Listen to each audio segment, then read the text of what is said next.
Hi everybody, my name is Madie and welcome back to our Pacific Tiger Broadcasting series, Bookmarked, where I help you find your next new favorite dystopian novel. Today we're going to be talking about the 2016 novel Scythe by Neal Shusterman, which is a young adult dystopian fiction. This is the first book in the Arc of the Scythe series, and it is set in a futuristic world where death, disease, and unhappiness are basically completely eliminated. And there is a sort of benevolent artificial intelligence that rules over everybody called the Thunderhead. So in order to replicate natural death and keep the population growth under control, the Thunderhead designates certain people as Scythes who are mandated to kill. But the author Neal Shusterman has already created multiple teen fiction novels. But he said in an interview that he wanted to create the perfect world and its consequences, which led him to create Scythe. And in an interview with Entertainment Weekly, Neal Shusterman even says that the perfect world would have to eliminate death. So therefore, humanity would have to take on nature's role and continue the cycle. So here's what we're going to do today. We're going to break down the novel into 4 different parts so that you can decide if you want it to be your next read. First, we're going to talk about the setting. Then we're going to go ahead and talk about the characters. This time we also have 2 main characters, so that's really exciting. Then we'll talk about the content or the plot of the story and my opinions on it. And finally, we'll talk about connections, where we'll explore how some other books you may have liked might mean that you also might like Scythe. So, onto the setting. Scythe is set in a futuristic, post-mortal world where technology is literally everywhere. And also, it primarily takes place in a region that the book calls Mid-America, which is basically the Midwest. However, this is not your average setting, because this world has no war, no hunger, no disease, no rampant illness of any kind. So, what makes it so scary? Well, those are the Scythes, and the Scythes' presence are a big part of the setting. So imagine a world that's clean. Everything sort of has a pristine hue to it. Nothing's really out of place. There's no freak accidents that you see. Everything just feels like a cool sense of calm, and it's orderly.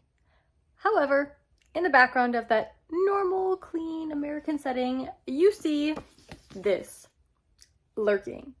And this is what gives the book so much eerie suspense and such a cool setting, because it's such an interesting play on how a dystopian novel can be set in this sort of perfect mundane world, but still be terrifying through the people who walk through the setting.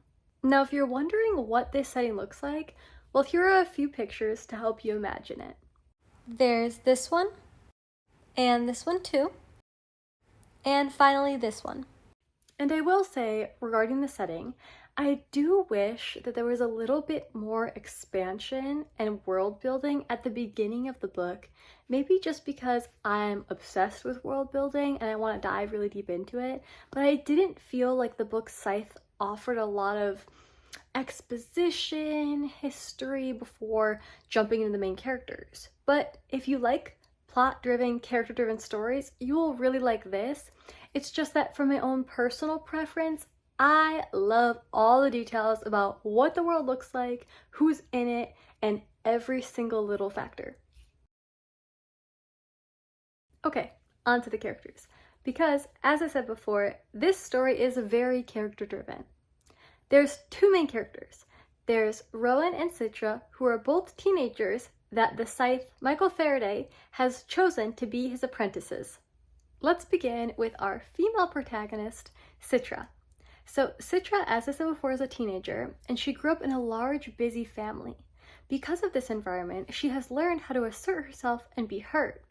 And currently, she lives with her parents and her younger brother, so she's very used to competition, and she's a girl who knows what she wants, which I appreciate.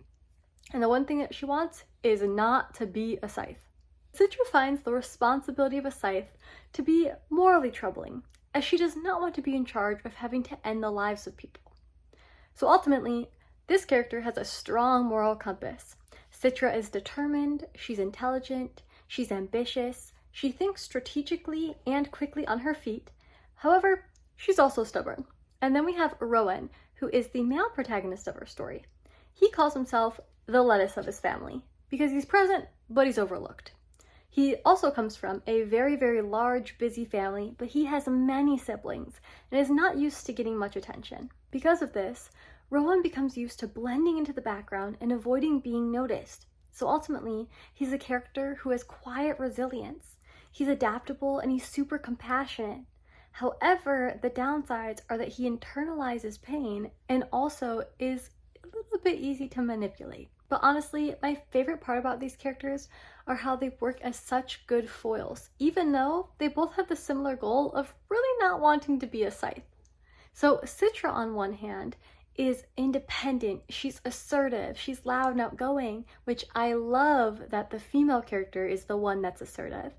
And then Rowan, on the other hand, is softer, he's quieter, he's more reserved, and I just think they show such a good dichotomy when presented with such a unique world.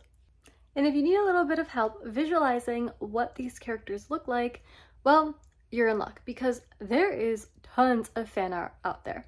Here are some. Here's one of Citra, and here's one of Citra and Rowan together. Now on to the content, and let's just say that Neal Shusterman is a very, very, very creative author when it comes to crafting diverse, layered, dystopian worlds, and this is definitely one of them. So Scythe begins when each teenager, Rowan and Citra, interact with for the first time and meet Scythe Michael Faraday, who will eventually claim them as his apprentices. So Citra meets Scythe Michael Faraday when her parents invite him over for dinner after he gleans, which means kills, their neighbor. And Scythe Faraday can immediately tell that Citra is very against the idea of ever becoming a Scythe.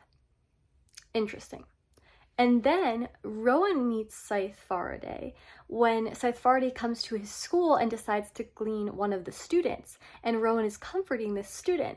Again, Rowan is outwardly portraying his distaste for Scythes. Then one evening, both teenagers get a mysterious invitation to the opera. And after they watch the opera, they meet Scythe Michael Faraday, and he says that he wants to take them on as apprentices. Well, he really doesn't say so. It's a command, because you can't really turn it down. And both teenagers, Citra and Rowan, are adamantly against it. However, Scythe Michael Faraday says that the people who don't want to be Scythes are the ones that actually should. So therefore, them protesting wanting to be the Scythe actually gives him more confirmation that they're fit for the role. Then both teenagers are immediately removed from their homes and they begin to live with Scythe Faraday, where they learn the laws and customs of Scythe culture, they learn how to glean. So a few months later, after they've been training and living together under Scythe Faraday, he takes them to a regional Scythe conclave, where the Scythes discuss policies, show off their new apprentices, and take place in various customs.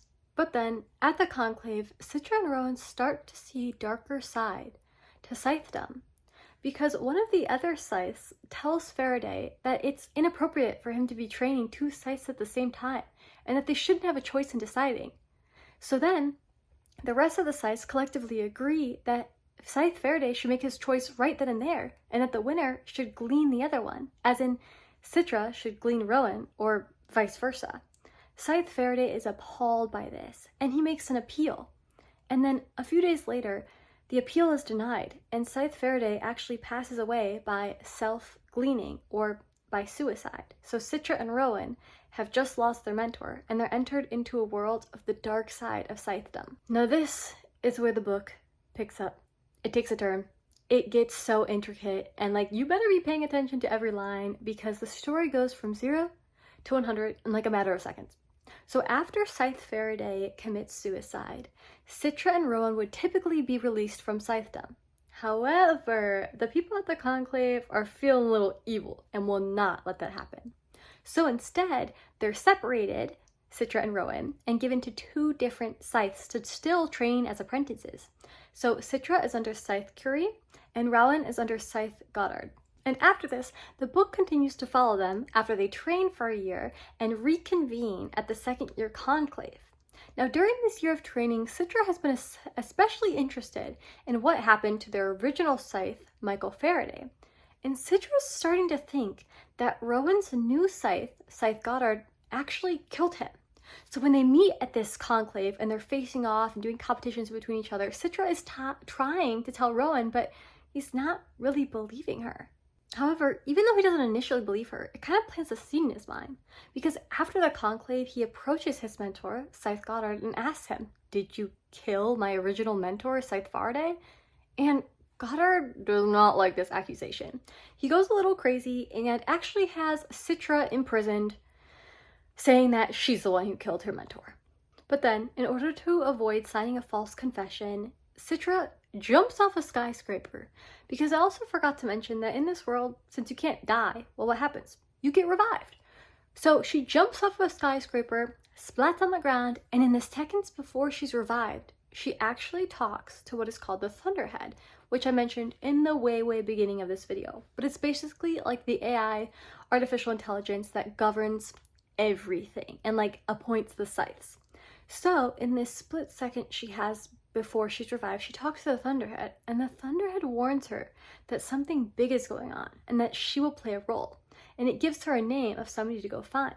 But then when Citra is revived, thinking she's going to end up in jail, she's actually in the middle of nowhere, because her mentor, Scythe Curie, actually saved her and put her in hiding.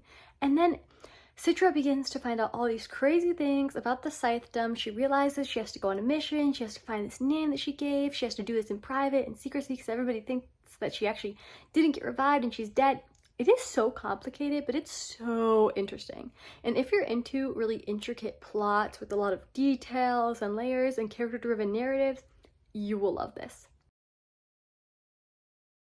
And finally, let's talk about connections, where I tell you some books that are similar to the vibe of Scythe.